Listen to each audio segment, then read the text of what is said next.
All right, it's time for some straight talk sound bites. Here is Chris Bosh on not being named a finalist for the Hall of Fame. Take a listen to this. I just have to be honest with you guys. I'm very disappointed, and that kind of got me, thinking to motivate us, right? To motivate you, to motivate myself. Sometimes you got to deal with disappointment. It is what it is, and you have to move on. You don't sit around feeling sorry for yourself. You don't sit around blaming other people for whatever. You might have a 90-something% chance, and the 1% happens, and you can't really do anything about that but be disappointed.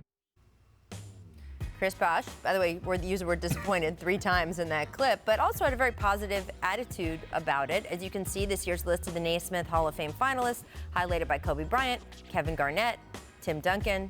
Brian, were you surprised that Bosh was not on this list? I was surprised he didn't make the finalists. I'm not surprised he didn't make the first ballot because those 3 guys are kind of in a different class. It's hard for me to talk about this because personally, I have incredible respect for Chris Bosh. I was there in Miami every single day to watch what he did for that team. I recognize him as a 10 or 11-time All-Star, a 2-time champion, a gold medalist. I think he's absolutely an ironclad Hall of Famer. I think he's been a Hall of Famer lock for a long period of time. The process that they go through on this is opaque. We don't really understand how this all works. They don't even tell us who the voters are. They don't tell us who the voters are. But what I will say is that for whatever reason, Bosh hasn't gotten the respect of his peers as I feel he should. People, sometimes thought he was soft. People thought he didn't, take the game as seriously as other people. And I'm just watching the man work every single day in that situation. I've covered him with Team USA as well. I think the man is a Hall of Famer, and he will be a Hall of Famer. It's just not going to happen this year. Yeah, I feel him, but CB, I love Chris Bosh a lot. I mean, we had our battles in Texas, still to this day holding the record for state championship capacity. I mean, we sold it out. He got the best of, well, he won. I wouldn't say he got the best of them.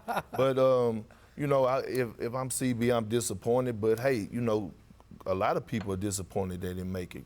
Sewell, for example. But I know one Hall of Fame that CB's going to be in, and that's the Texas Basketball Hall of Fame. So be proud of that, He's going to be in them all. Look, I think he's a surefire Hall of Famer as well.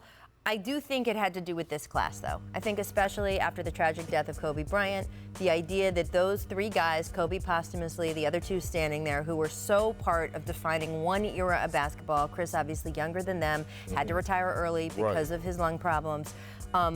He just isn't in that group, and I don't even mean his skill level. I just mean that he physically isn't in that group. It's a different era. It's a different group of guys. They had a different kind of impact on the game. And I assume, and again, we don't know because we don't know who votes or how, that people who were doing the voting were just like, yeah, he's not in that group. So why advance him to the finals or have him stand out there on the court at the Final Four, or however they do it? Some of this is just the luck of the draw. What year you are, and they were saying, yeah, he's not going to make it. So therefore, if you made that decision now, they're not advancing him to being a finalist. I don't think him not being a finalist is indicative of him not making it down the road. I think it is more just about this group of people. Thanks for watching ESPN on YouTube. For highlights and analysis, check out the ESPN app. And for live streaming and premium content, check out ESPN+.